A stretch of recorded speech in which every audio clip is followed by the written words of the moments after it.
Hola, bon dia. Ens hem reunit aquí aquest matí al Teatre Acadèmia per celebrar els 20 anys de trajectòria artística de Moreno Bernardi aquí a Barcelona. És una celebració que tindrà diverses potes, per dir-ho d'alguna manera. Per una banda, l'estrena del díptic La nit i Radio Nit aquí al Teatre Acadèmia mateix. També s'instal·larà una exposició fotogràfica titulada Instants de la nit a l'Spazio, a l'espai d'investigació artística interdisciplinar que dirigeix el Moreno Bernardi des del 2019. I a més, per qui vulgui, durant tot aquest temps es podran visionar dos documentals a YouTube que d'alguna manera el que fan és seguir el procés creatiu d'aquest díptic. Per una banda serà Les cartes de la nit, que és un singular intercanvi epistolar dels creadors implicats en aquest procés, i a més els veus de Radio Nit, que s'ha concebut més com un making of. I com a colofó d'aquesta celebració, al juny, a més, s'estrenarà L'olor eixordadora del blanc, dirigit per Stefano Massini. Parlem amb Moreno Bernardi. Qui és Moreno Bernardi? Per mi ha sigut molt complicat definir-lo perquè un cop que vaig entrar en el seu món vaig descobrir que era un creador amb molts rostres. Podríem dir que és un actor que balla, un ballarí que composa i un músic que actua. En tot cas és un artista que travessa tots els llenguatges i totes les disciplines i que a més genera un univers creatiu propi, tan singular que ell mateix ha impulsat una metodologia pedagògica pròpia que ha aplicat tant al món de la dansa com del teatre. Ara tindrem una conversa amb el Moreno Bernardi i a l'acabar deixarem uns minuts per respondre a les vostres preguntes. Si vols, comencem, Moreno? Bon dia i quan quieras. Bon dia. Intentarem anar de lo macro a lo micro i la primera pregunta que volia fer-te és tu mateix has descrit la teva trajectòria fins a arribar avui dia en 4 fases creatives, artístiques. Vas començar molt a prop del món del teatre-dansa i de tot allò que té a veure amb l'expressionisme. I ara has tornat a aquest marc. Per què has tornat? He vuelto a las orígenes de una forma involuntaria, no es un camino que yo haya construido. Yo he tenido las 3 formaciones a la vez, teatro, danza y música. Era un momento en Italia donde había la gran suerte y la posibilidad continuada de poder relacionarnos a nosotros, a la época, los jóvenes que se estaban formando, con grandes maestros y grandes referentes, con lo cual pasar de un lenguaje a otro, de una disciplina a otra, o incluso de un pensamiento teórico a otro, era muy fácil. Italia en aquel momento estaba en un gran momento de bienestar económico, cultural, artístico, con todas sus herencias, pero sobre todo eran los años en que abría las puertas muy fácilmente a los maestros europeos. Yo empecé desde muy pequeño a estudiar música y a estudiar danza, es decir, alrededor de los 10 años, las 2 disciplinas, y tuve la gran suerte de pertenecer al primer liceo clásico, que es como los estudios de bachillerato de aquí, que tenía internamente su propia y privada escuela de teatros con profesionales. Antes de la reforma, antes de que esto fuera cuestión de debate, y cuando llegué a la academia o a percibir por dónde quería ir, o por lo menos por qué estaba haciendo lo que estaba haciendo, no sabía que ya había llegado preparado de alguna manera. A los 20 años, cuando decides a qué academia inscribirte o los demás estaban un poquito más perdidos, yo ya eran casi 10 años que he estudiado todo esto. Mi primer enamoramiento teatral ha sido con Caroline Carson, con Pina Bausch. El teatro lo tenía muy claro, pero probablemente en aquel momento era la danza que regalaba nuevas cuestiones sobre la teatralidad, sobre cómo se podía concebir otra manera de ofrecer la expresión artística como una forma de arte, no solo de un punto de vista de la dirección, sino también de un punto de vista de la interpretación, con lo cual cuestionaba nuevos textos teatrales o estaba empezando lo que en Italia ya se definía como dramaturg, es decir, aquel escritor que no escribía en casa, pero directamente durante el proceso creativo regalaba lo que luego serían los textos definitivos de una pieza. Con lo cual era un momento donde se hacían muchas cuestiones que enseguida, muy rápidamente, se transformaban en nuevos perfiles profesionales o nuevas maneras ya aceptadas muy rápidamente como sistemas de nuevas situaciones de los trabajos de equipo.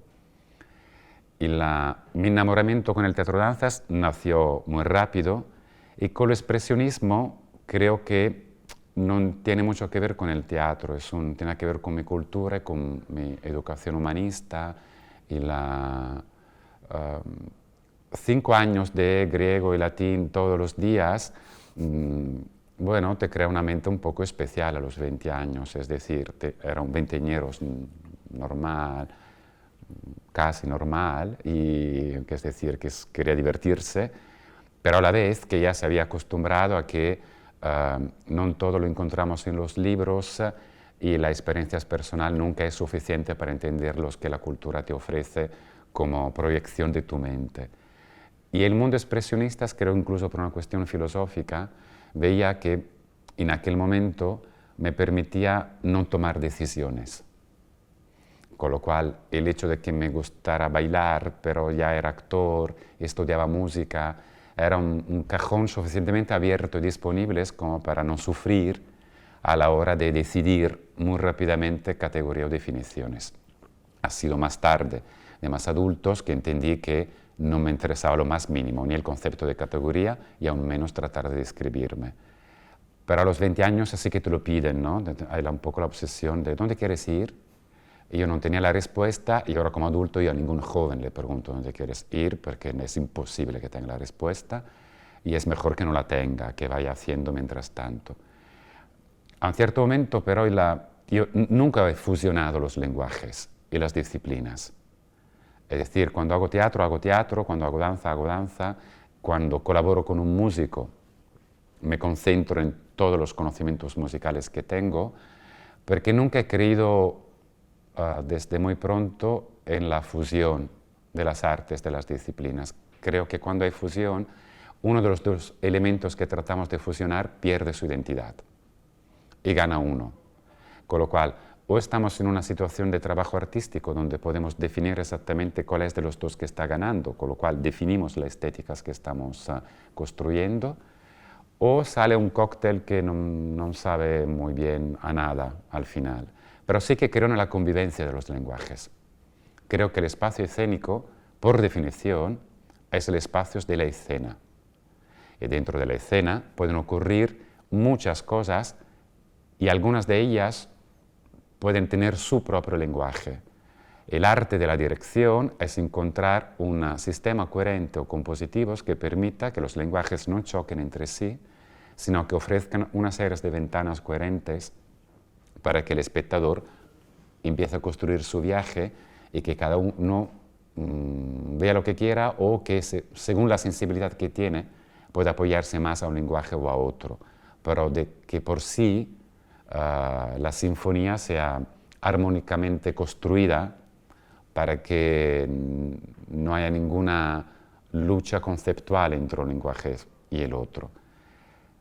Creyendo en la convivencia, también creo en el rigor de mantenerse firme de cómo se puede trabajar para que crezca cada disciplina según su identidad. Con lo cual, a un cierto momento veía que tenía que hacer una pausa. Y ha sido cuando he entrado en el lenguaje más abstracto del movimiento y quería encontrar lo que yo en la época definía la pureza del movimiento, es decir, su autonomía. El movimiento por sí solo es un fenómeno de expresión pero también es materia de escritura, sea en el mundo de las bellas artes, como en el mundo teatral, y en el mundo de cualquier otro tipo de lenguajes que tenga que ver con las situaciones del cuerpo. Como ya tenía una influencia muy, que no sé cómo ha ocurrido, pero muy clara en mí, que era mi amor para el Oriente, y ya veía que estaba concibiendo la escritura de la danza, la escritura coreográfica del movimiento como si fueran signos. Para mí bailar es pintar, son sinónimos, solo que lo que pinto es suficientemente efímero como para que no se quede ninguna tela. Pero me interesaba en aquel momento de que la gente descubriera todo lo que yo no escribía entre un movimiento y el otro. Para permitir este tipo de libertad de visión, entonces mi movimiento tenía que ser muy riguroso, muy preciso, muy claro y muy evidente de que yo estaba trazando colores y signos en el espacio. Esto me permitía paralelamente hacer una pausa con el teatro porque necesitaba entender qué le pasaba al actor, tradicionalmente hablando, por qué no podía ser tan preciso como un bailarín o no podía tener una mente tan rigurosa como la de un músico, que es casi una mente matemática. Empecé entonces a investigar más a fondo las dos disciplinas en cuanto a composición. Y con respecto al teatro, que es la disciplina que más nos interesa en el encuentro contigo, me preguntaba, ¿puede el intérprete en teatro llegar a tener el mismo rigor, la misma matemática compositiva que puede tener un bailarín o un músico, sin perder la esencia de la expresión teatral? Después de años veía que esto era posible. Yo tengo una especialización, por suerte, directamente con Nikolai Karpov, con la tradición rusa de la biomecánica teatral, con lo cual la descomposición de la materia teatral se vuelve muy ordenada en la mente del intérprete. Y estaba muy bien en esta fase.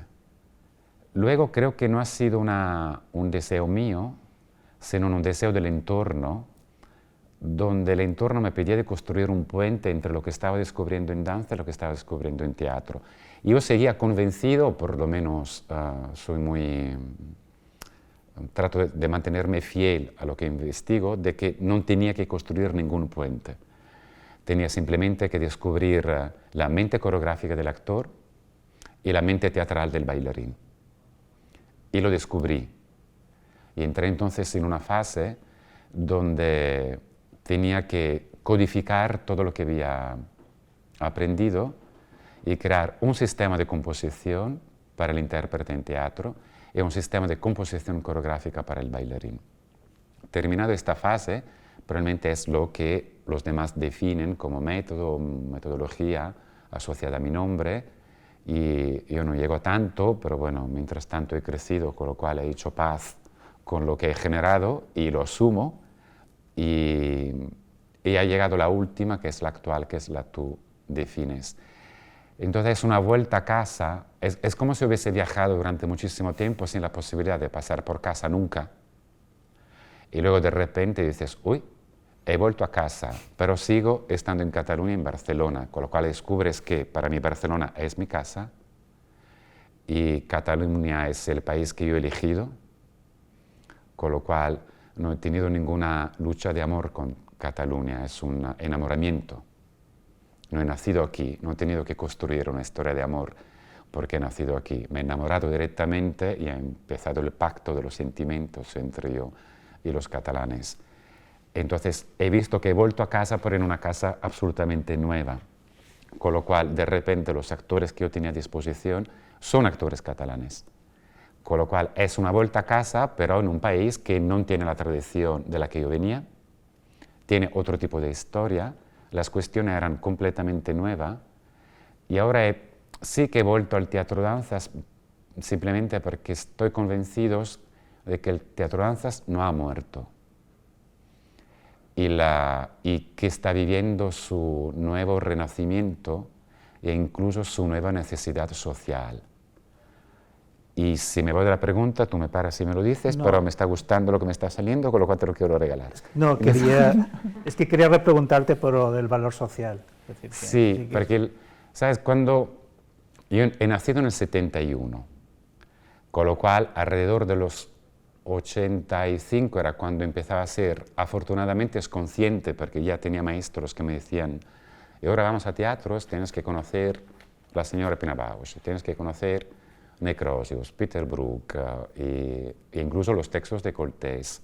Tienes que ver todas las direcciones de Chéreau. Esto ha sido un poquito más grande, más a los principios de los 90. Y era un momento de reconstrucción absoluto de lo que se entendía como concepto democrático de las artes escénicas.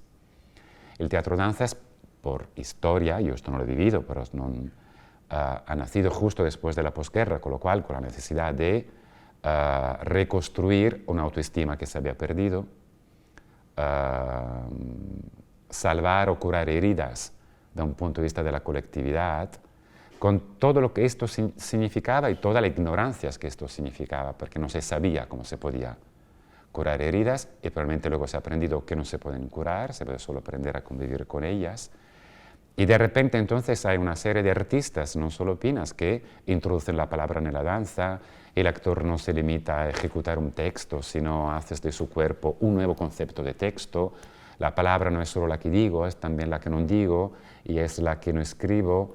Y de repente hay dramaturgos que escriben y se muere de las ganas de que un director intervenga porque su palabra está destinada a ser dicha y no a ser leída.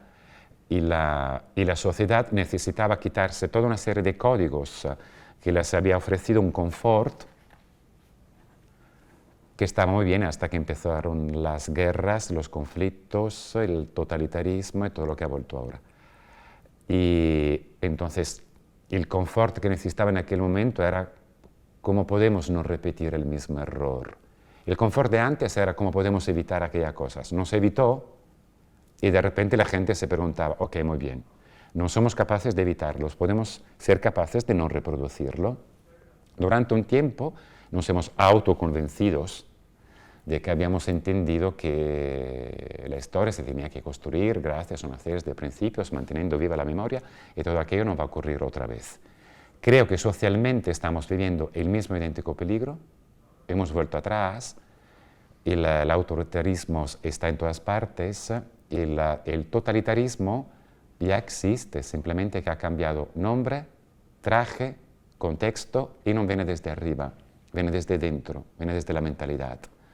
Con lo cual, socialmente, el teatro danza y toda esa revolución vuelve a ser necesaria porque no lo hemos aprendido bien.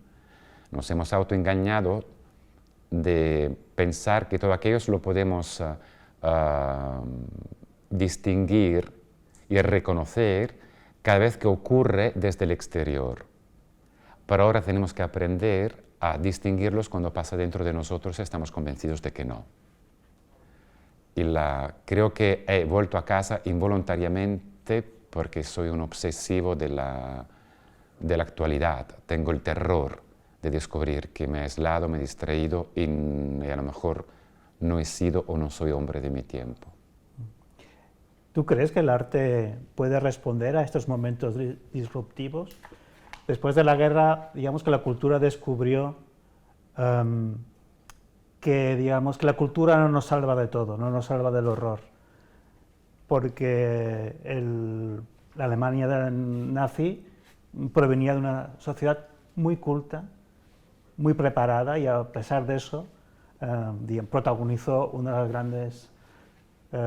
grandes horrores del siglo XX, ¿no? Yo creo que, ¿tú crees que estamos en un momento parecido, que la cultura se está planteando que ya no puede confiar en esos referentes del pasado, que se tiene que volver a implicar de alguna manera?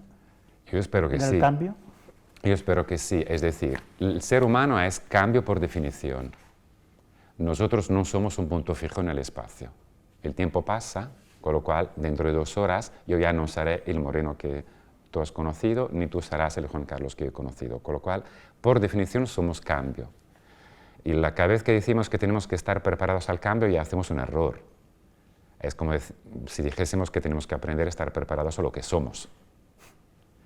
Con lo cual, si cambiamos continuamente, si esto lo asumimos, No tenemos otra opción que navegar entre errores y conquistas continuamente para poder tomar las decisiones más correctas o las que nosotros consideramos más idóneas. La cultura puede evitar de que el ser humano se olvide de su naturaleza, que es el cambio. Con lo cual la cultura es la representación más clara y evidentemente la más ruidosa de lo que es el cambio continuo dentro del alma del ser humano. Si puede o no puede evitar los horrores, probablemente no lo puede evitar, pero sí que tiene la obligación moral de evitar la destrucción de la autoestima y del equilibrio de la psicología colectiva. Cualquier fenómeno cultural que se olvida de su obligación moral se transforma en inútil y dañino. La mente es muy poderosa, y es poderosa sea cuando es ignorante que cuando es muy culta. Una puede ser manipulada y la otra puede manipular. Nosotros tenemos la obligación moral de ser un espejo continuo de lo que somos, de lo que hemos sido y por dónde vamos, regalando un momento atemporal, efímero de reflexión, pero sobre todo un choque muy claro y evidente de lo que estamos haciendo, no de lo que están haciendo los demás. Interesante. Volviendo un poco a tu trabajo, en este viaje de curiosidades que has tenido, creo que te has sentido especialmente atraído por la voz como instrumento.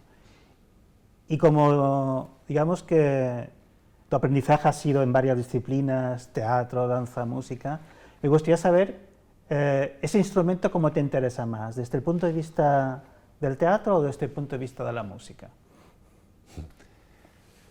Siempre que hay una diferencia entre las dos cosas. Yo no la veo la diferencia. Quiero decir, para mí hay música en todas partes. El cuerpo humano no puede evitar el ruido. No existe el silencio, ya lo han demostrado.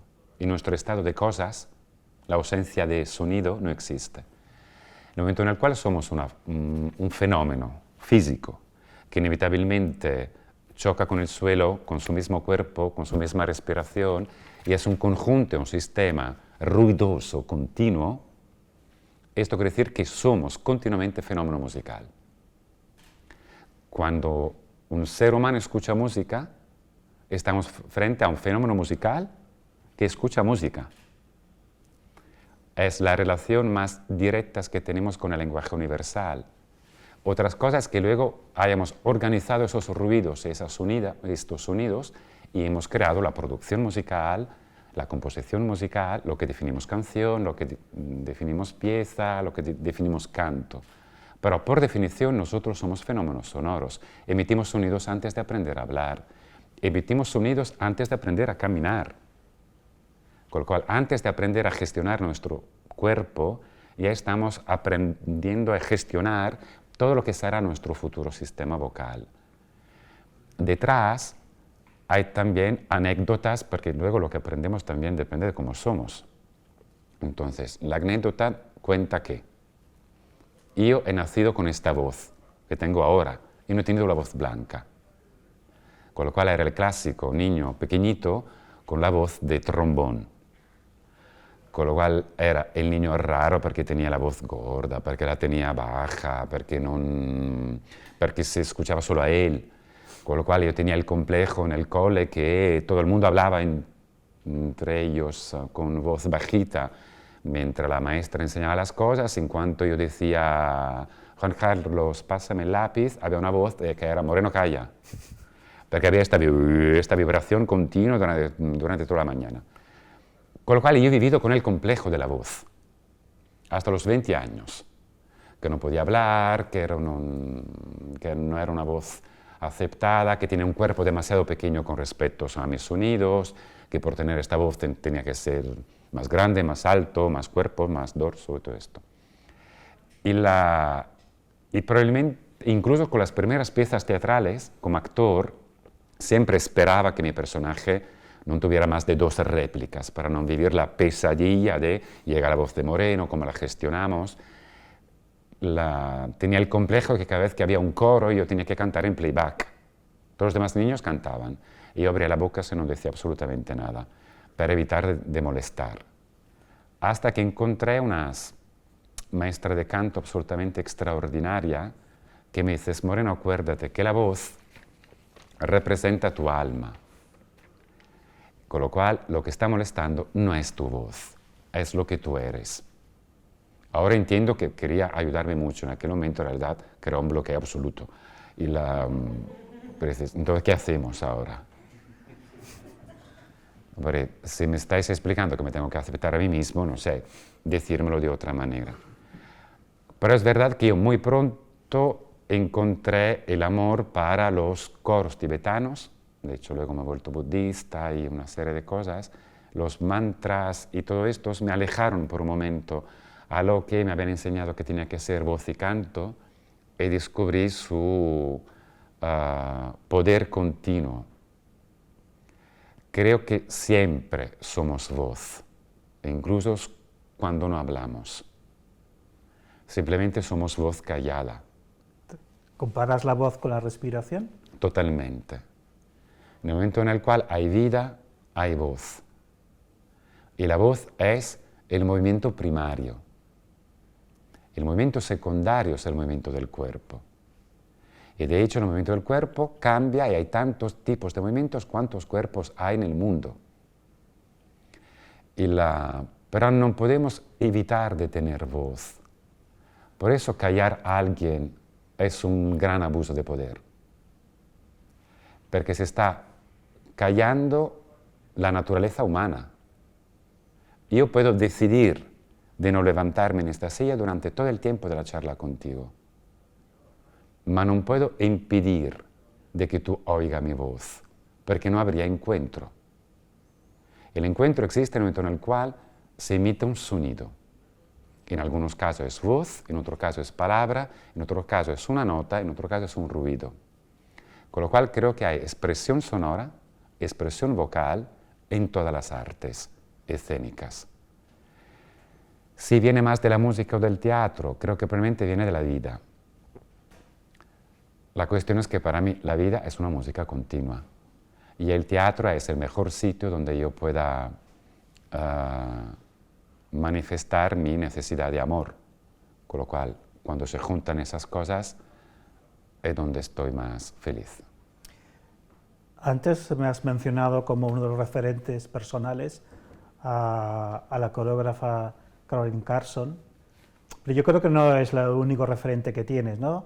No. Grandes artistas que te han dejado alguna huella, como Peter Brook o Pina Bausch. Antes has hablado de tu primer impacto con el teatro de danza. Háblame un poco de ellos, ¿qué significan para ti? O sea, ¿qué te han enseñado y cómo te han acompañado en toda esta trayectoria artística tuya? Caroline, bueno, es probablemente mi mami artística. Es decir, que si yo tuviera de repente que bailar y volver a tener Caroline en el público, tendría 8 años en mi mente. Y tener este sentimiento es algo que me gusta muchísimo. Tengo un respeto para la palabra maestro muy alto. Y los maestros son maestros toda la vida. Y tienes que escucharles toda la vida, porque mientras tanto ellos también han crecido y te pueden ofrecer cosas que aún tú no estás preparado a entender, pero si tienes suerte, un día te encontrarás con esas cosas. Caroline me ha enseñado, la primera vez que yo vi Caroline ha sido con Blue Lady, con lo cual con el solo probablemente más bailado de la historia de la danza, y que ella llevado en tournées mundiales durante muchísimos años, lo ha reconstruido, lo ha transmitido a otro bailarín y de repente yo veía a esta mujer absolutamente extraordinaria, rubia, altísima, con unos brazos larguísimos, que representaba, expresaba no sé cuántas mujeres en el mismo solo, no sé cuántos mundos y cuántos estados psicológicos en el mismo solo, y todo con una precisión extraordinaria, y me ha enseñado que el gesto es el umbral entre tu auténtica relación terrenal que puedes generar contigo mismo en cuanto a qué sentido tienes tú en este mundo y qué es lo que te toca hacer, y tu relación más espiritual con aquella materia a la que perteneces, que es una materia muy amplia, muy grande, y que en cierto momento, por cuestiones universales, tiene esta mano, esos dedos, este cuerpo, esas piernas, pero tú eres aquella materia. Caroline me ha enseñado que cuando bailamos, nunca bailamos solos, incluso en un solo. Y bailamos con alguien que físicamente no se puede manifestar, o que se ha manifestado, o que no se puede ver con los ojos prosaicos de la vida.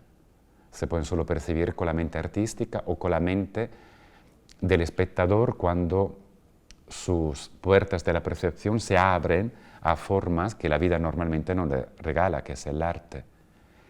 Y Caroline me ha enseñado a amar el arte y a amar el rigor y la precisión con la misma actitud con la que uno puede amar el ser más frágil que se puede encontrar a lo largo de la vida. Con lo cual, si yo soy una persona con una actitud muy doméstica con respecto a la práctica, que es decir, yo practico mi entrenamiento todos los días de mi vida desde que era pequeño, es porque alguien me ha enseñado que depende absolutamente de mí mi propia evolución. Y con suerte, los encuentros me permitirán un cierto tipo de evolución u otro, un camino u otro. Con Pina es la anécdota probablemente más poderosa, es decir, que yo tenía 15 años cuando mis maestros que tenían en aquel momento me dijeron ahorra dinero, vamos a Milano, vamos al Teatro Lírico, tienes que ver algo nuevo, y de una señora que se llama Pina Bausch. No me explicaron absolutamente nada.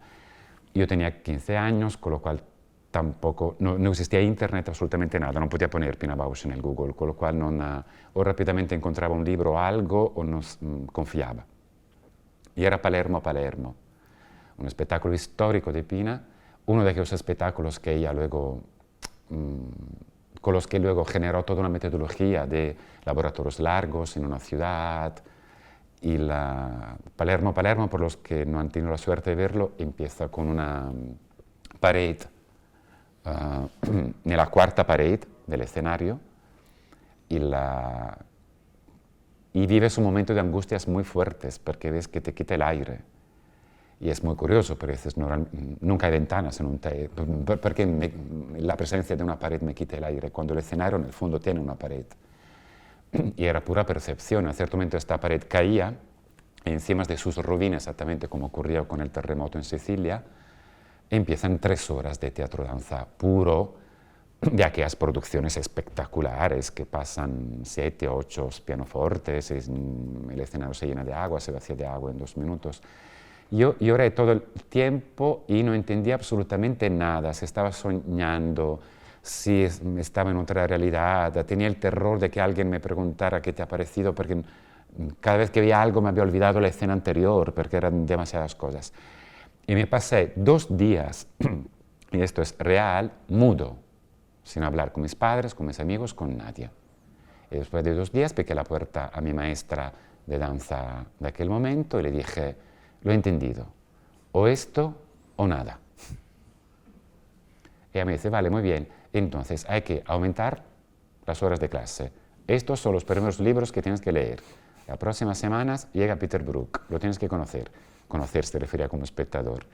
Y yo a partir de ahí no he tomado otra decisión a lo largo de mi vida.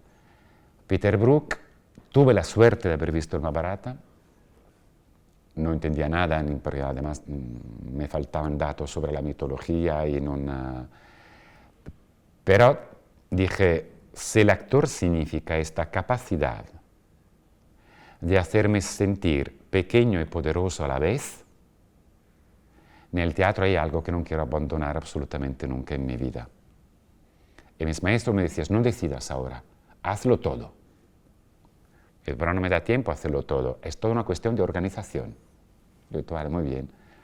Y Peter Brook es mi referente de cuando me enamoré de los cuentos, de cuánto es bonito contar historias, contar cómo funciona el ser humano, contar que no estamos solos, que la diversidad es nuestra naturaleza por definición y que no importan en el arte, los idiomas, los colores y las culturas, sino importa el happening, el evento, que lo que está ocurriendo en aquel momento, por muy preparados que sea, está ocurriendo realmente para ti solo y exclusivamente en aquel momento, con lo cual un nuevo concepto del tiempo del evento.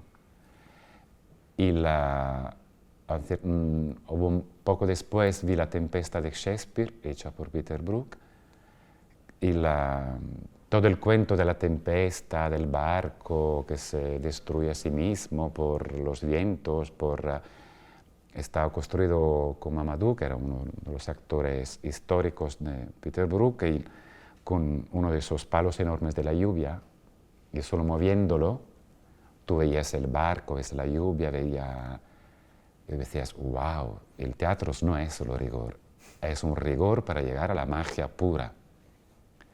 Probablemente son los 3 nombres que me han enseñado que puedo ser un mago. Me gustaría rescatar una palabra que acabas de mencionar hace un momento, que es la palabra maestro. No sé si incluso por ser italiano eso tiene un significado aún más grande, ¿no? Explícamelo, ¿qué es un maestro? Por ser italiano tiene un significado que da miedo toda la vida. Y porque desde pequeño se hablan de los maestros, que escucha a los maestros, tienes que encontrar tu maestro, si tendrás suerte solo cuando reconocerás un maestro. Te pregunta cómo se reconoce un maestro, si tiene el cartelito de maestro. Y el maestro no es solo una persona. Es alguien que por circunstancia te abre una puerta a un mundo donde de repente no se camina como en el mundo normal, pero donde descubres que probablemente la vida sería extraordinaria si todo el mundo pudiera llegar a aquel lugar. Y tú asumes que has tenido la suerte de haber llegado, otros no, con lo cual a partir de ahí tienes la responsabilidad de mantener abierta aquella puerta. Y tienes el gran peso de que está empezando un encuentro que un día se llamará herencia. Y tú empiezas a pertenecer a una historia mucho más grande que la tuya y mucho más poderosa que la tuya. Y empiezas, no lo sabes, pero empiezas a construir tu memoria y descubrir a un cierto momento que gracias a este encuentro los maestros te han permitido descubrir a qué historia tú perteneces, te regala serenidad, un mínimo de autoestima y ya no buscas la respuesta, simplemente empiezas a buscar las preguntas correctas. Con lo cual lo que le debes a los maestros es haberte puesto en un sitio de una historia muy larga. Y lo que yo no tenía previsto era que en cierto momento los demás utilizaran esos términos conmigo. No lo tenía previsto y tampoco lo deseaba. Yo era muy joven cuando empezaron a llamarme maestros, con lo cual me asusté mucho y dije, empezaron a llamarme maestros y esto creó la primera tesis universitaria sobre lo que ellos definían, mi método, mi metodología. Digo los que definían porque tenía 30 años, con lo cual no sabía exactamente lo que yo estaba haciendo. Ellos lo veían como interesante y yo estaba experimentando cosas. Tenía el terror de creérmelo. Tenía el terror de creerme que yo era un maestro. Y que entonces dejaba de tener 30 años. no me sentía seguro, tenía ganas de equivocarme mucho y me asusté muchísimo, con lo cual bloqueé cualquier estudio sobre mí, porque tienes que dar el permiso hasta una tesis universitaria. Esto es una pasada, pues decir no, yo aún no estoy preparado para eso. Insistieron mucho y les estoy muy agradecidos a todas aquellas personas que en cierto momento vieron algo que yo no veía y que me estudiaban, estaban a mi lado, me seguían, escribían y me devolvían como yo era de una forma muy respetuosa. Vi que algo que a mí me salía natural era motivo de estudios para otros. Y como ellos me devolvían las cosas, era reflexión de por qué yo soy así, entonces soy de esta manera, porque hace 10 años estaba haciendo aquella cosa, y a lo mejor ahora que me estoy cuestionando esto, a otros le permiten esto. Me costó bastante tiempo asumirlo y ahora no me encuentro cómodo por cultura, es decir, le tengo mucho respeto a esos términos, pero he asumido que si alguien me ve como maestro, pues mira, lo siento para él, es esta pequeña cosa que está aquí sentado, haber elegido a otros, pero he entendido que tú no eres maestro para alguien, son los demás que te ven así y tienes que respirar, relajarte y si has hecho de todo para ser quien eres, también asumes que los demás pueden verte también de esta manera. ¿Y de dónde nace la necesidad de crear un método propio, un léxico propio? Nació de la necesidad de... no lo sé. Es una buena respuesta. Sí, no lo sé. Me salió muy natural. Es decir, podría construir una respuesta muy interesante y decirte que era por inquietud y por... vengo de una familia de inventores. Con lo cual en mi familia han inventado cosas extraordinarias y que incluso luego han permitido la evolución de muchas cosas que estamos utilizando ahora. Con lo cual, a pesar de que yo sea un artista, veo de un input continuo de si esto lo hacemos al revés, y si esto lo pegamos así, ¿qué máquina puede salir? ¿Qué coche puede salir? ¿Qué nevera puede salir? Y yo he tenido adultos de este tipo a mi alrededor, solo que amaba las letras, tenía un alma más humanista, pero había algo, está muy de moda utilizar el término laboratorio, pero quiero decir, he tenido un padre que estaba en un laboratorio nocturno todas las noches, yo estaba a su lado construyendo el motor de un coche al revés y cómo se podría poner 5 ruedas en lugar de 4 o 3 en lugar de una y no entendía nada, pero dormíamos muy poco, yo me divertía. Creo que, porque a veces para entendernos como artistas siempre buscamos motivaciones en nuestra biografía artística, pero en realidad vinimos de algo que no tiene nada que ver con el arte, que se llama familia o circunstancias o contexto. Y a lo mejor era inevitable que yo me inventara algo, porque han hecho de todo para que yo me llenara de preguntas continuamente. Artísticamente hablando, a lo mejor tiene que ver con lo que trataba de comunicarte antes, que cómo era bailarín por un lado, actor por el otro, y pasar continuamente de una disciplina a otra, a un cierto momento lo hacía tan rápido que no me daba cuenta que estaba construyendo sistemas de rapidez para pasar de un lenguaje a otro. Y a un cierto momento, cuando hice una pausa, este sistema de rapidez veía que tenía un sistema en un lenguaje y otro en otro. Pero como tenía visiones estéticas que no sabía explicar, a lo mejor tenía la necesidad de formar a mis intérpretes para que entendieran mi mundo. Es decir, si tú tienes un mundo que no sabes estéticamente cómo definir, no puedes pedir a los demás de que estén preparados a verlo, a analizarlo, a entenderlos, entonces a pedirle después de interpretarlos. Les tienes que formar en un cierto momento y decirles esto. Y ha sido un momento maravilloso, porque en aquel momento sí que vi que estaba difundiendo algo, porque yo desaparecí por completo. Y mis mismos intérpretes ahora son grandes informáticos de lo que yo he creado, no son usuarios, lo conocen mucho mejor que yo. Son ellos que lo pueden transmitir, que lo pueden difundir, porque yo no lo he probado sobre mi piel. Yo experimento otras cosas sobre mi piel. Y en un cierto momento, aunque yo siga complicando las cosas, siempre los intérpretes le contesto, pero esto lo sabes tú mejor que yo, cómo funciona. Y creo que lo estoy pensando ahora por hablar contigo, pero creo que la necesidad no era artística, era humana.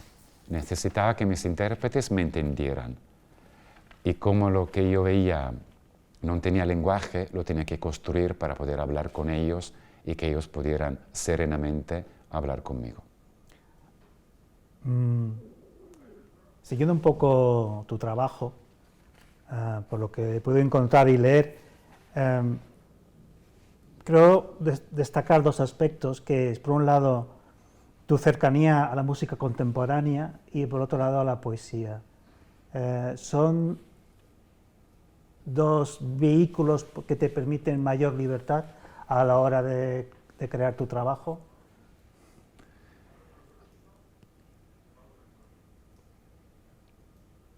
Io hago teatro y danza perché no he nacido con el don de la palabra escrita. Si hubiese nacido con este don, sería o poeta o compositor. Compositor de palabras y música. Y probablemente hago todo lo que hago por no ser poeta. Si no, me hubiese encantado poder comunicar todo lo que trato de comunicar en 4 versos extraordinarios. Y no tengo esta capacidad.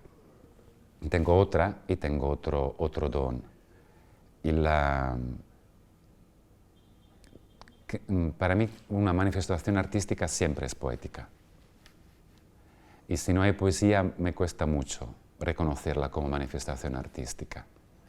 La poesía nos aleja por un momento al fenómeno prosaico, a la cotidianidad, y es compleja, con lo cual obliga al espectador o al lector, o quien escucha, a utilizar lo mejor de sí mismo en cuanto a inteligencia y a perceptor, en cuanto a lector, para descubrir un misterio que aparentemente se encierra en una fórmula que normalmente son versos o palabras depende del lenguaje.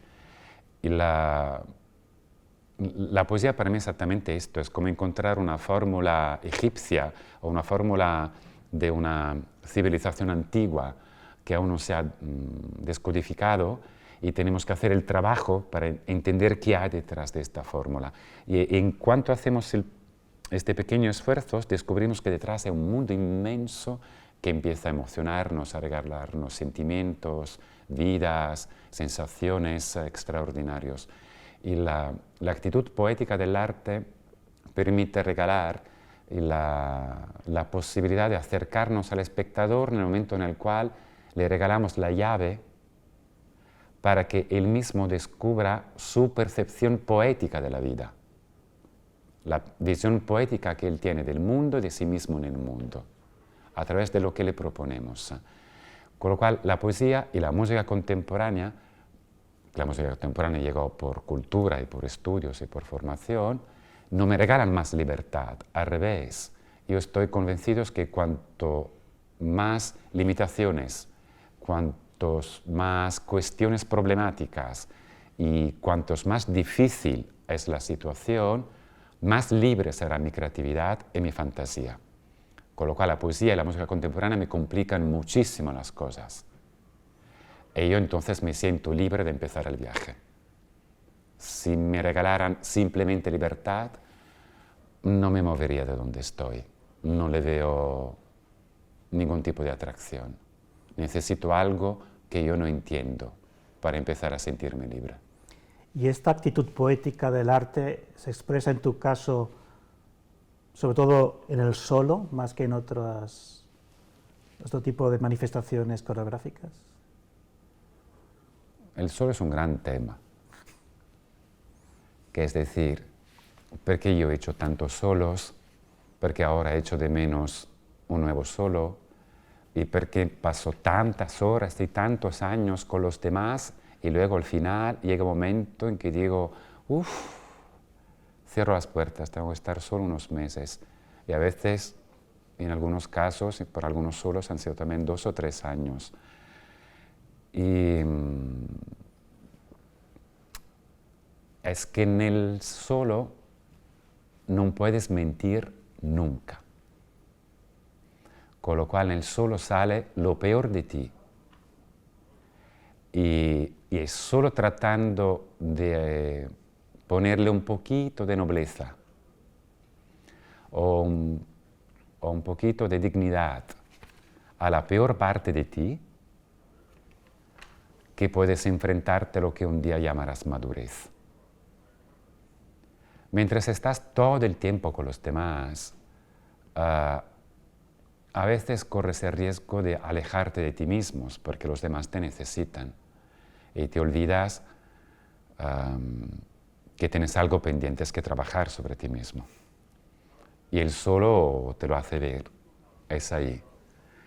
Con lo cual me vuelvo el autor de mí mismo, descubriendo que mi cuerpo cambia, que mi cuerpo ha cambiado, que tengo otra edad, que tengo otra visión del mundo, que mi voz, cuando comunica las cosas, tiene otro color, que el mundo mientras tanto ha cambiado. Es cuando te obligas a sentirte solo. Y yo esto lo encuentro muy sano. Y la cuestión, Juan Carlos, es que yo solo estaría muy bien. No tenía ninguna necesidad de estar con los demás. Yo cuando bailo soy un ser feliz. Y cuando leo en voz alta la Divina Commedia de Alighieri, aún me emociono. Y descubro que detrás de aquello hay un genio. Y que el ser humano puede ser algo absolutamente poderoso.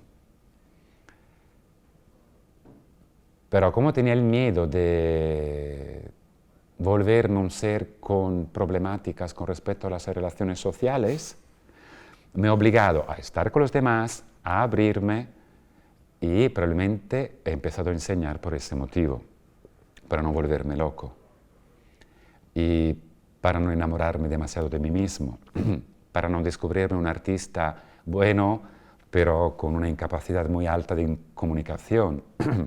Tenía miedo de perderme, de enamorarme de lo que estaba haciendo y perder el mundo, la historia, los hechos, las generaciones, y me costó mucho.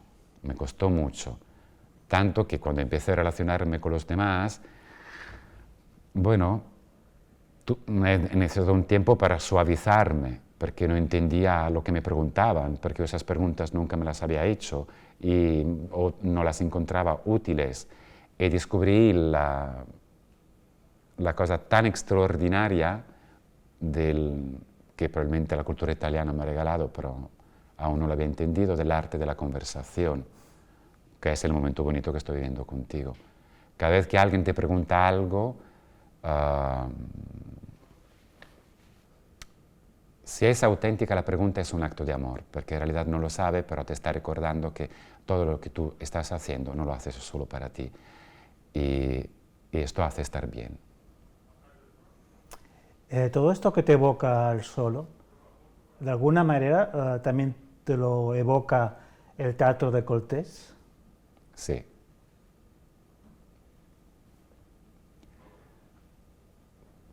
Coltés ha sido uno de los autores por los que he tenido más obsesión. Cuando yo tenía 20 años, en Italia ha habido un momento muy grande sobre Coltés. L'Italia le regalaba posibilidades y casi todos los teatros hacían un Coltés. Y veía que muchos directores a los 30, a los 40 años tenían como el desafío de enfrentarse a un Coltés, ¿no? Así como el director siempre tendré mi Hamlet, de repente ahora tendré mi Coltés, y a los 20 años siempre decías, a ver si logro ser un director de escena y yo también tendré mi Coltés. Y era además la época donde hablar de la homosexualidad, de las convivencias, de la diversidad, se empezaba a ver como políticamente correcto, pero aún no estamos preparados del todo, con lo cual tenía una provocación social muy potente, muy fuerte. Y empezabas a conocer el teatro francés, con lo cual veía también las puestas en escenas de Cherot y me regalabas otros lenguajes, pero la soledad que cuenta continuamente Coltés en sus textos hace daño. No es una soledad mística, no es una soledad que tú puedes definir como una etapa necesaria para poder evolucionar. Y muchos de sus textos es una soledad que, por favor, podremos evitarla, porque no, es realmente necesario sentirse tan solo y hacer sentir a los demás tan solos tanto y tantas veces para que nosotros estemos bien con nosotros mismos. ¿Dónde está el error continuo? Y también veía que Coltés me enseñó que detrás de una soledad también hay una petición de algo que no recibe respuesta, que a lo mejor si la recibiera se quedaría satisfecha la soledad y pasaríamos a otro tipo de soledad. Pero ser solo por ser diverso es una cuestión. Ser diverso y sentirte solo entre los diversos y ya complica bastante las cosas. Y Coltés cuenta esto, y probablemente esto es un estado de ánimo que yo he vivido mucho en mi vida, por lo menos hasta los 30. La soledad que Coltés cuenta es la soledad que nosotros como sociedad hipócrita generamos. Con lo cual este señor está solo. ¿Tú cómo te pones frente a esta soledad? ¿Te interesa, no te interesa? ¿La has generado tú? ¿O la necesitas para sentirte que tú eres mejor, más poderoso, con un bienestar más cómodo? ¿O que incluso lo puedes juzgar? ¿Los juzgas porque no es como tú o lo juzgas porque estás solo? Y si descubrieras que no estás solo y que hay muchos como él, no tendrías la valentía arrogante de juzgarlos continuamente por su naturaleza. Pero a la vez, la soledad de Coltés te regala mucho amor, porque Coltés escribe como escribe. Escribe un francés culturalmente extraordinario. Es decir, la gran revolución literaria de Coltés para mí es personajes callejeros, en algunos casos, tremendamente prosaicos en su psicología en cuanto a relaciones humanas con su entorno próximo, el privado y el más grande, que es la sociedad, con lo cual se permite un lenguaje verbal bajo, palabrotas, vulgar, y un lenguaje que en nuestros contextos sociales no aceptaríamos, pero lo haces con una sintaxis, un ritmo y una capacidad de la terminología gramatical y de la semántica fraseológica de la estructura de la lengua, como si estuviésemos leyendo Racine o cualquier clásico de la literatura francesa. ¿Cómo se hace esto? ¿Se puede ser a vanguardia manteniendo un clarísimo respeto para los clásicos? ¿Puedo ser absolutamente vulgar porque es la forma que necesito para comunicar lo que quiero comunicar, sin olvidarme que estoy haciendo arte, y el arte, por definición, no es un acto vulgar, es un acto noble? ¿Se puede conjuntar todo esto en una única literatura? Sí, y los grandes escritores lo hacen, y los grandes dramaturgos también. Con lo cual, Coltés para mí representa un desafío enorme y me ha provocado la gran pregunta de cómo puedo lograr una forma teatral donde todo el mundo pueda reconocer un cualquier ser humano que haya encontrado en su vida por la calle, pero con un tipo de teatralidad que no es puramente realista o naturalista o simplemente una fotocopia o teatro de representación, sino que le recuerda cuánto es compleja y puede ser noble la semántica del lenguaje teatral. Tengo la sensación de que cuando que tú concibes un texto, igual que una partitura, y que usas las palabras como si fueran notas, porque hay una constante, creo, en tu trabajo que es que concibes los textos como un material infinito de investigación. Lo hiciste con Hamlet, con Romeo y Julieta, La voz humana de Cocteau, y ahora con La noche antes de los bosques de Coltés, donde vuelves y vuelves, pero siempre desde una nueva aproximación, es decir, es un material que te permite infinitas posibilidades de adentrarte en ese material. ¿Tú lo ves así? ¿Es eso? Sí, lo veo así. Y los clásicos probablemente son estos, es decir, son aquellos textos a los que siempre puedes volver. Con lo cual, cuando yo descubro que dentro de un texto hay un gran poder o una posibilidad muy alta de autoconocimiento, artísticamente hablando, no lo abandono.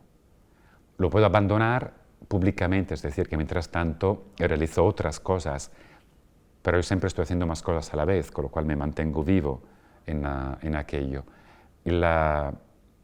Exactamente como los libros buenos que nos gustan, que volvemos a leerlos 10 años más tarde y descubrimos más cosas. Descubrimos más cosas porque estaban escritas más cosas y porque 10 años después nosotros probablemente estamos preparados o tenemos otro tipo de sensibilidad como para percibirlas. Y yo tengo la suerte de ser un lector privilegiado, es decir, leo cosas que luego puedo realizar en teatro. Y esto es un privilegio muy grande. Y poder ver el texto como partitura es ver el texto teatral por lo que es. Palabras destinadas a ser dicha y que termina su camino artístico en el momento en el cual un director de escena la expresa públicamente en una determinada forma, en una nueva estructura lingüística que es la teatral. Y cada vez que yo entro en una palabra, la oigo y necesito oírla continuamente. Oigo música probablemente ahí donde no la hay. Y el texto me permite hacer un momento una pausa de todas las voces que oigo para poder enfocar aquella única palabra que se ha escrito. Con lo cual la palabra a mí me calma. Es un trabajo sobre la tranquilidad lo que hago con respecto a la palabra. Tardo mucho en llegar en ella porque no soy un tranquilo por naturaleza, con lo cual tardo mucho tiempo a calmarme. Pero llega un momento en que la hiperactividad de un laboratorio o de un trabajo necesita una voz muy grande que diga, esta es la voz. Y es cuando empiezo a oírla. Y es cuando empiezo a ver que todas las palabras del personaje están en todas partes. Y tengo que construir la relación que hay entre el personaje y su búsqueda para la palabra. Porque el actor deja de buscar la palabra porque se la ha aprendido. Pero su manifestación artística, que es el personaje, no se ha aprendido aquella palabra, es su palabra. Y tú como espectador tienes que tener el privilegio de poder ver que así como yo hablo en escena, no es lo que yo he aprendido como actor. Es como hablo como personaje, con lo cual la manifestación artística que yo te estoy ofreciendo tiene aquella voz y no otra, y tiene aquella palabra y no otra. No puedes elegir otra palabra. Ahora yo estoy improvisando palabras para contestarte. A un cierto momento alguien la escribe y otros podrían interpretar esta conversación que hemos escrito. El actor tiene que llegar a un cierto momento en que lo que ofrece a los demás es como si estuviera improvisando su lenguaje verbal. ¿Y cómo improvisa su lenguaje verbal si no es a través de la música? Porque es solo la música que te pone en la situación de olvidarte que todo aquello ha sido trabajado y que alguien está tocando por la primera vez y solo y exclusivamente para ti. Cada vez que yo vuelvo a un texto, vuelvo a mí mismo. Mientras tanto, ha pasado años, con lo cual veo a mí mismo de otra forma. Se ha ido bien, he crecido bien. Se ha ido mal, he crecido mal. Pero inevitablemente vuelvo a mí mismo. Y es el poder de las palabras que me permite volver a aquello. Una palabra organizada, poética, muy bien pensada y que no puedo tocar. La puedo desordenar.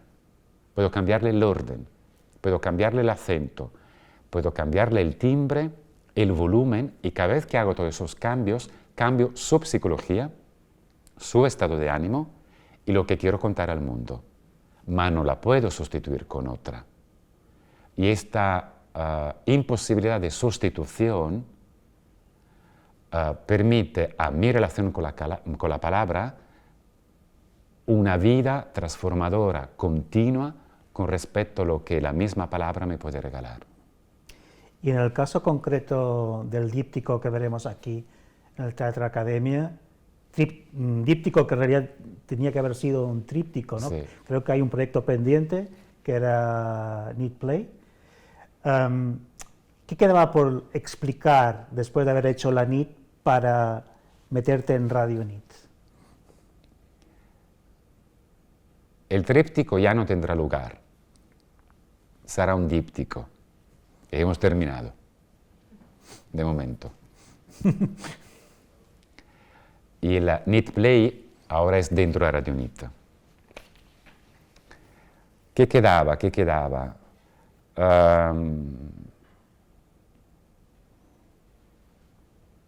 Hago una confesión pública, porque me lo estoy pasando muy bien contigo, que es, de una forma muy naif e infantil, a mí me hubiese gustado ser Beethoven, haber escrito la novena sinfonía.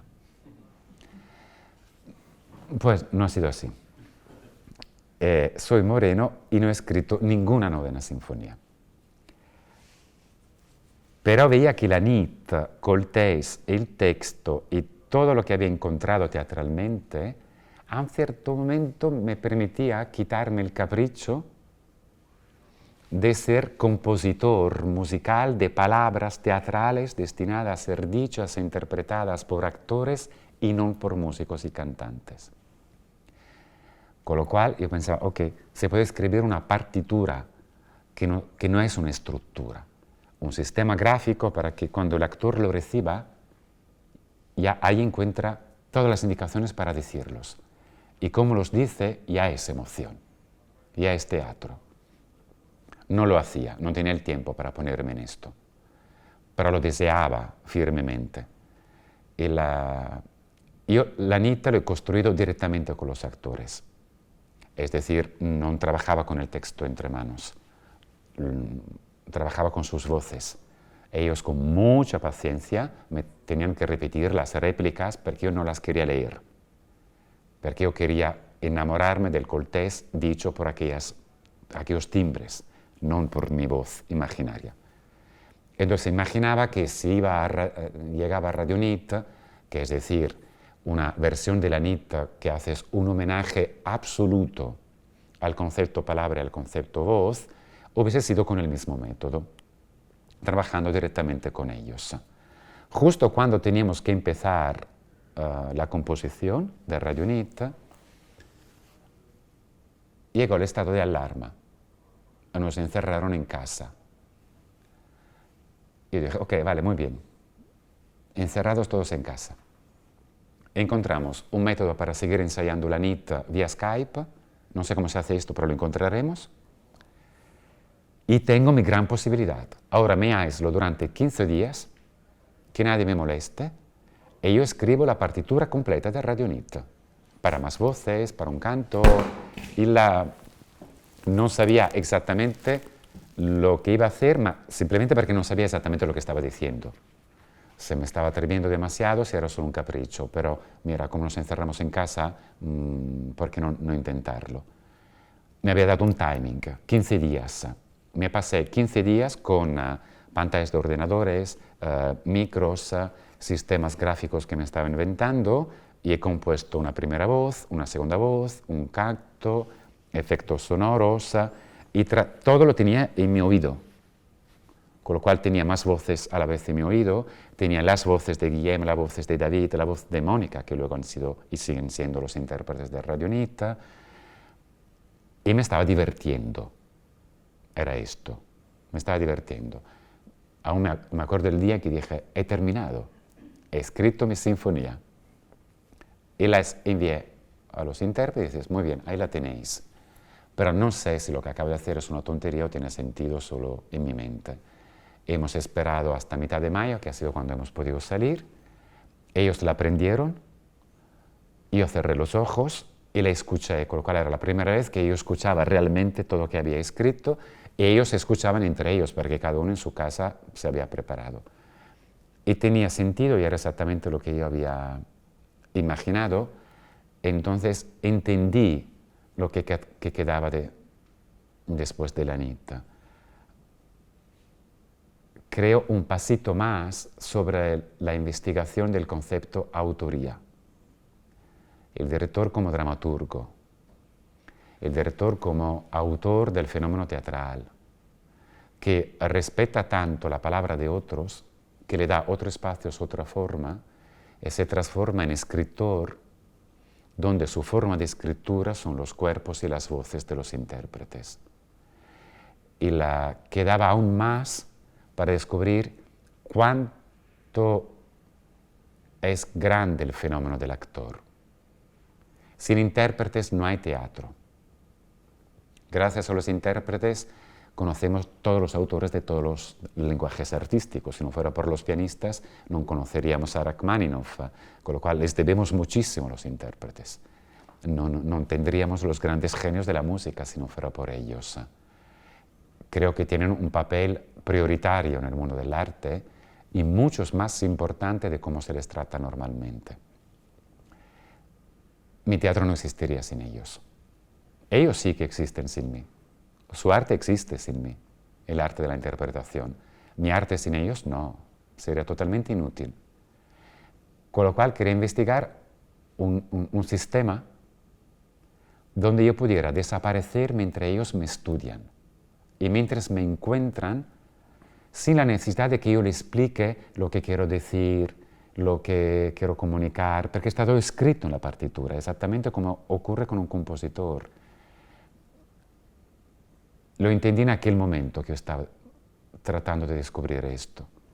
Lo que no estaba previsto era cuánto se transformara Radio Nit, con lo cual Radio Nit, a diferencia de la Nit, aparentemente vemos, la Nit es una pieza teatral y el Radio Nit tiene una estructura de conciertos con los intérpretes que tienen delante su atril, que es la partitura, y la cantante tiene su atril, que es toda la parte del canto, y yo como director de orquesta les dirigo. Hasta aquí puede ya ser novedosos, pero en otras ocasiones, como Radio Hamlet o la Altra Voce, ya lo he experimentado esto. Pero en el caso de Radio Nit, a un cierto momento, claro, después de 9 años, veíamos que yo mientras estaba dirigiendo empezaba a interpretar el personaje como actor. Y se ha creado un papel muy ambiguo de poder ver el personaje de Coltés en mi rostro, en mi mirada, en mi cuerpo, aparentemente mudo, porque mi voz son las voces de los demás intérpretes, y hemos estudiado un sistema gestual que permita a ti, espectador, ver los gestos del personaje, y a ellos los gestos del director que mantiene viva la partitura. Llega un momento en que no sé cuántas manos tengo y cuántos brazos tengo, con lo cual, justo cuando estoy descubriendo un nivel altísimo de lo que puede ser un actor, también he descubierto, sin saberlo, un nivel muy alto de lo que puede ser un director cuando éste tiene la suerte de ser también intérprete. Con lo cual, vuelvo a las experiencias de ser intérpretes mientras dirigo. Y esto no lo sé cómo definir, pero es uno de los regalos más grandes que mi trabajo artístico me ha ofrecido. Podríamos continuar la conversación durante mucho tiempo. sería abusar un poco de la paciencia de los otros que están al otro lado. Que a lo mejor ya la han perdido, ¿no? Sí, igual. En todo caso, para acabar, quería agarrarme a un parámetro que acabas de mencionar, que es el tiempo. Creo que no es nada habitual que un proceso creativo dure 9 años. Y me gustaría saber, en esos 9 años, cómo ha evolucionado el vínculo con tus intérpretes, y si te podías imaginar ahora estos dos proyectos sin ellos. ¿Cuánto hay de construcción sobre sus cuerpos, sobre ese tiempo compartido, largo tiempo, que es un trozo de vida prácticamente? Quiero que me expliques un poco cómo ha sido eso. Es decir, ¿qué significa para ti estar en constante proceso creativo durante un periodo tan largo de tiempo, ¿no? ¿Cómo habéis cambiado? ¿Cómo ha pasado el tiempo atravesado este proyecto? Y con esto acabaremos. Sí, ha cambiado muchísimo. Hay que pensar que hace 9 años yo era más joven y ellos eran chicos. Ahora empiezan a ser adultos. Con lo cual, la relación con David y Guillem empezó de profesor-alumnos. Luego el vínculo se ha transformado en otra cosa. Y empezó como un deseo de los tres de investigar algo con respecto al intérprete y a la composición. Veíamos que no podíamos compartirlo con los demás, que lo hacíamos por puro placer. A un cierto momento veíamos que la cosa se estaba haciendo seria y a lo mejor teníamos que hacer el saltito de asumir que lo que estábamos haciendo lo podíamos ofrecer y compartir con el público. Han empezado los primeros estudios, veíamos que podíamos ir más lejos y hemos seguido trabajando. Ha cambiado el vínculo en el sentido que ha aparecido la NIT, con lo cual si antes nos ha unido el deseo, durante los nuevos años lo que nos unía era lo que hacíamos. Y cuando lo que te une es algo que haces y que ves y que tiene un nombre y tiene una estructura y tiene un porqué, y el vínculo es cada vez más honesto y más auténtico, incluso más sereno. No es habitual que un director se mantenga durante 9 años en el mismo proyecto, pero tampoco es habitual que 2 intérpretes, por pura estima hacia ti y por autoestima hacia su proyecto de vida, se mantengan a tu lado durante 9 años. Yo he aprendido con ellos cuánto poderoso puede ser el vínculo con los intérpretes, más allá del vínculo de que ocurre en la pieza. Yo no puedo evolucionar como investigador y como poeta de las artes escénicas sin intérpretes y sin proyectos largos. Con lo cual, un escritor puede quedarse 9 años para escribir un libro y nadie lo sabe, y es una decisión que hace él. Mis libros son los intérpretes, les necesito a ellos, con lo cual el concepto del tiempo largo es que no llegaría a los resultados tan abiertos a los que llego si no fuera por el tiempo que me regalo o que me permito. Y a ellos le debo la continua presencia. El vínculo ha cambiado radicalmente. Ahora yo soy más adulto, ellos también, y ahora son más evidentes las elecciones personales e individuales de por qué seguimos, mientras que antes necesitamos al otro para no sentirnos solos, aislados y abandonados. Si veo la NIT o Radio NIT sin ellos, yo creo que Radio NIT sin ellos, no. La NIT sin ellos no las veo, pero sí que si la vida nos lo permite, me gustaría que fueran ellos que transmitieran la NIT a otros intérpretes y que hiciésemos las experiencias de repertorio. Pues muy bien. Muchas gracias, Moreno. A ti, Juan Carlos. No sé si hemos despertado curiosidad en alguien y quiere satisfacer esta curiosidad haciendo alguna pregunta. No sé si hay alguna pregunta y si no, cerraríamos esta conversación. Vamos a esperarnos un minuto a ver qué pasa al otro lado de esta realidad. ¿Aprovechamos para contar algo más o nos inventamos lo que sea mientras que llegan las preguntas? Bueno, sí, vale. Pues no, porque preguntas las hay, es decir que... Preguntas las hay, pero entonces no, yo aprovecho solo para recordar que los documentales, las cartas de la NIT y las voces de Radio NIT, Están disponibles, son visibles en el canal de YouTube de Lo Spazio hasta el 28 de febrero. Que coincide con las funciones aquí en el Coinciden con el calendario de programación. Perfecto. Y los dejamos disponibles hasta el 28 porque han sido un trabajo tan complejo y largo y tan bonito que luego decidiremos lo que haremos con ellos. Pues hay una pregunta. Okay. Primera pregunta. Què veuran els espectadors que vinguin a veure la nit i Radio Nit? Què veran? Ya lo sé. Y verán, es mejor venir para descubrirlo. Es lo más fácil. No lo sé lo que verán, porque yo he construido lo que he construido. Los espectadores verán lo que quieran. Nella NIT verán un espectáculo y una pieza fuerte, dura, intensa, violenta, con un pasaje continuo entre el abandono y la soledad de alguien que desgraciadamente no ha encontrado su lugar en la sociedad y con las fuerzas que tiene de poder creer en un colectivo político nuevo y haciendo crítica de cómo nos comportamos frente a nuestras irresponsabilidades sociales. En Radio NIT yo creo algo nuevo que espero vivamente que la gente quiera descubrir. Solo comentarte que la pregunta nos ha llegado de Cataluña Radio. No sé si hay alguna otra. No. Pues nada, esa era la pregunta y si te parece lo dejamos aquí. Te agradezco muchísimo de haber compartido este tiempo con todos nosotros. Y yo te lo agradezco personalmente por tu atención, respeto y tu inteligencia tan delicada para tratar de acercarte a mi mundo. Bueno, esta parte la cortaremos. No, no la cortaremos. Pues muchas gracias. A ti, Juan Te Carlos. lo agradezco muchísimo.